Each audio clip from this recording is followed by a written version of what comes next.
안녕하세요. 정쌤입니다. 학생들을 가르치면서 피할 수 없는 것 중에 하나가 이제 학부모의 면담인데요. 공부를 시작하기 전에 학부모님과 충분히 상담을 하지만 그래도 뭔가 소소한 컴플레인들이 생길 때가 있어요. 저의 개인적인 일이긴 한데, 제가 받은 가장 많은 나름의 항의의 전화 1위가 숙제 관련이었습니다. 제가 코로나 이전에는 한 석 달에 한 번씩 학부모 세미나를 했었어요. 그러니까 한 분기에 한 차례씩 같은 팀 부모님들 이렇게 모시고 석 달 동안 무엇을 공부했고 아이 학업 성취도가 어떠했고 앞으로는 향후 어떤 공부를 하게 될 것인지 이런 걸 이렇게 설명을 드리는 자리를 가졌었는데요. 직접 얼굴을 뵙고 얘기하는 거기 때문에 소통도 좀 원만하고 또 아이가 공부한 교재를 이제 직접 보시니까 수업 시간에 있었던 어떤 에피소드 같은 것도 제가 같이 말씀을 드리면 아이가 학원에서 무엇을 하고 가는지 이해하기가 좀 편하신 건 거죠. 그렇게 한 팀 상담이 끝나고 나가실 때 뭔가 좀 머뭇거리시면서 다른 분들 나가실 때까지 기다렸다가 저랑 1대1로 남아졌을 때 다시 물어보는 경우가 계십니다. 그때 이제 하시는 말씀 중에 대부분이 선생님, 우리 애는 숙제를 좀 더 많이 내주세요. 이거든요. 제가 왜 그렇게 생각하시나요? 하고 여쭤보면 일단 옆집 아이가 등장하는 경우가 있어요. 그 친구 학원 숙제량이랑 이제 비교를 해봤더니 뭐 온라인 숙제도 있고 영작 숙제도 있고 뭐 원서 읽기 숙제도 있고 단어 암기 숙제도 있고 뭐가 엄청 많은데 솔직히 그 정도는 해야 되는 거 아니냐라고 하시거든요. 자기는 숙제 했냐고 물어보면 맨날 다 했다고 하고 확인해 보면 단어도 100개도 안 되고 문제집도 기껏 두세 장 푸는 게 다라고 그런 불만을 이렇게 말씀을 하시더라고요. 근데 이 말을 제가 딱 들었을 때 정말 난감하다라는 생각이 들었던 게요. 이 학생이 과거에 어떤 일이 있었냐면 일단 좀 학원 숙제가 많기로 유명한 대형 학원을 다니고 있었어요. 그걸로 인해서 갈등이 이제 많이 빚어져서 결국 학원을 그만두고 몇 달간 학원 거부 상태가 좀 이어졌고 이제 소개로 저를 찾아와서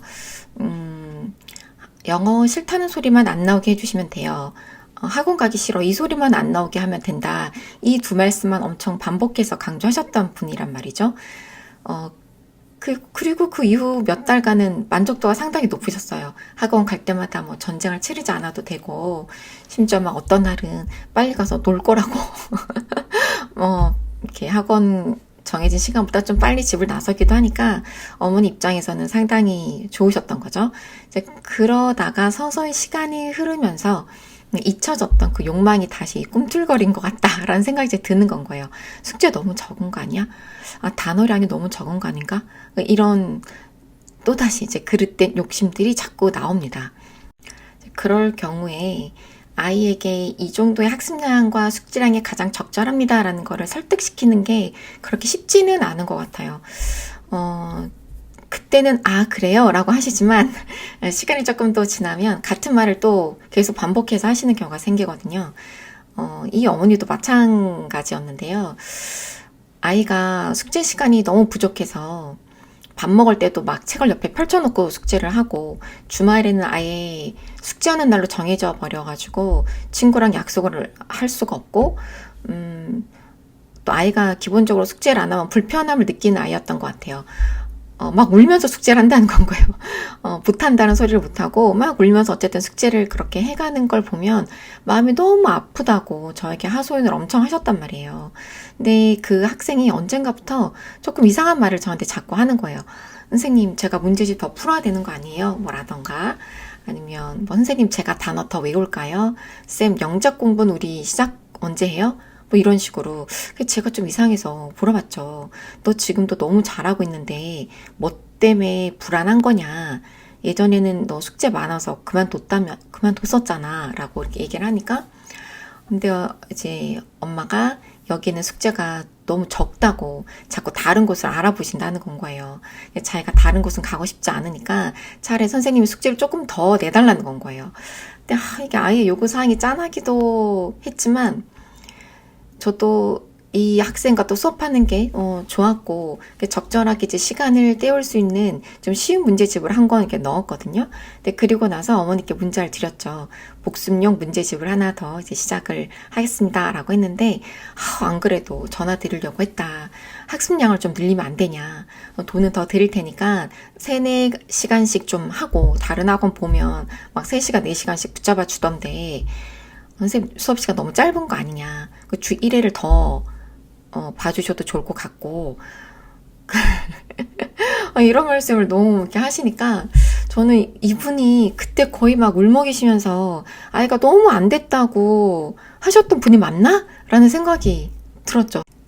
자, 이런 경우는 제 경험상 거의 그만두십니다. 네.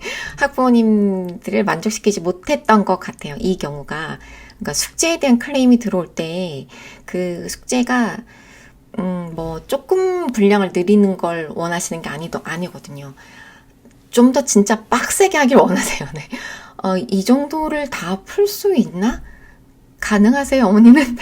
라는 생각이 들 정도의 숙제량을 원하시기 때문에 힘들더라. 그걸 만족시켜 드리는 게 결국은 다시 이전 학원 시스템으로 돌아간 아이들이 몇몇 있어서 그 친구들도 또 생각이 나고요. 코로나 이후로는 면담이 거의 이제 안 됐었잖아요. 그러다 보니까 숙제 분량에 대한 문의가 평상시보다 좀 더 많았어요. 그러니까 아이들이 집안에서 머무는 시간이 좀 많아지다 보니까 숙제라도 많이 내줘야 딴짓을 안 할 거 아니냐. 숙제가 적으면 계속 폰 보고 딴짓한다 이렇게 생각을 하시는 것 같아요. 숙제를 많이 내주면 아이들이 성실하게 자기 공부를 할 거라는 그 믿음이 어디서 나오는 걸까요? 이 선생님들은 아이의 숙제의 질을 보면 금방 알 수 있거든요. 꾸준히 가르치고 있는 이제 학생이라면 그 친구의 성격과 학업 수준 같은 걸 파악을 하고 있기 때문에 답을 이렇게 체크해온 흔적만 봐도 얘가 알고픈 건지 베낀 건지 이 숙제가 아이에게 도움이 되고 있는 숙제인지 시간 때우기용인지 금방 알 수 있어요. 이제 그런 걸 보고 종합해서 숙제를 내주는 거란 말이에요. 그러니까 특히 이제 학습 자원이 부족한 친구들일수록 숙제를 많이 내줄 수가 없어요. 간혹 우리 애가 많이 뒤처진 것 같으니 숙제를 많이 내주세요. 제가 옆에서 관리할게요. 라고 하시는 경우가 있는데요. 학습에 구멍이 많다라는 건 개념을 충분히 이해할 시간이 필요한 단계지 풀 수 있는 문제를 풀 수 있는 단계가 아니에요. 그러니까 좀 더 솔직히 말씀드리면 풀 수 있는 문항 자체가 애초에 몇 개 되지도 않는다. 풀 단계가 지금 아니야 이런 건 거죠. 초등학생인데 거의 고등학교 수준의 학습량과 숙제량을 원하시는 부모님들이 생각보다 많으셨다. 그러니까 아이가 뭘 잘하는지 잘 모르겠다라고 하시는데요. 숙제가 너무 많으면 숙제만 하고 있으니 그걸 어떻게 발견하겠어요. 그냥 가만 내버려둬 봐야 딴짓도 하면서 좋아하는 것도 찾겠죠. 제가 며칠 전에 한 어머니 전화를 받았었어요. 근데 조심스럽게 추가 숙제를 요구를 하시더라고요. 전혀 제가 예상치 못했던 어머니셨기 때문에 무슨 이유가 있으셨나 해서 이제 여쭤봤어요.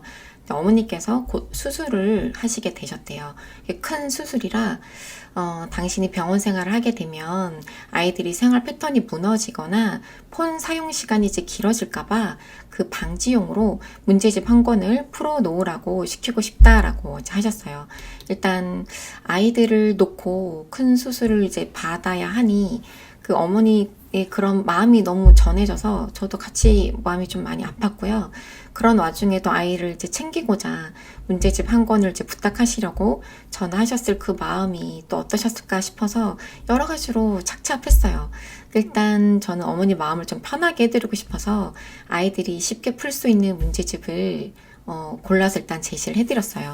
그 어머니께 이 말씀도 같이 드렸어요. 어머니 금쪽이랑 제가 수업을 할수록 어머니가 참 잘 키우셨구나 하는 걸 제가 매번 느낍니다. 잠시 병원 생활을 하신다고 해서 아이 성향이 확 바뀌거나 그렇지 않아요. 문제집은 어머니 마음 편하시라고 제가 알려드리는 거지만 아이가 혹시 풀지 않았다고 해도 속상해 마세요. 아이 입장에서는 다른 아이들은 다 안 하는데 본인만 추가 숙제가 생기는 셈이니 억울하다고 생각할 수도 있어요. 그 문제집 한 권이 아이의 폰 시간을 현격하게 줄여주지도 못하고요. 또 금쪽이는 잘 클 거니까 걱정 그만하시고 어머니 치료에만 집중하시면 좋겠습니다. 라고 말씀을 드렸고요. 어머니가 많이 위안이 된다라고 하셨는데 정말 그랬으면 좋겠어요. 어머니 본인 치료에만 집중하셔서 빨리 캐치하셔서 나오는 게 아이들에게 가장 좋은 선물 아닐까 이렇게 생각이 듭니다. 제가 이 어머니랑 제 통화를 끝내고 나서 숙제가 뭘까라는 생각을 하게 되었어요. 지난 시간에 배운 걸 적용해보고 복습해볼 수 있는 시간을 가지는 정도라고 저는 생각을 하는데요. 실제로 숙제가 학습에 도움이 되지 않는다는 연구 발표도 있었잖아요. 근데 그렇다고 해서 아예 숙제를 없애는 배짱은 저도 없어요. 네. 최소한 이 정도는 해야 되지 않겠니? 라는 숙제량이 저도 나가기는 하거든요. 근데 제가 봐도 저걸 다 해낼 수 있다고? 라고 생각이 들 만큼 많은 숙제량이 있습니다. 숙제가 많다는 건 그만큼 아이가 공부를 열심히 하고 있다가 아니라 아이가 집에서 노는 꼴을 보기 힘들어하는 그런 엄마 마음을 공략한 마케팅일 뿐입니다. 숙제의 양보다는 숙제 질이 더 중요하다라는 말씀을 드리면서 오늘 영상은 여기서 마치겠습니다. 감사합니다.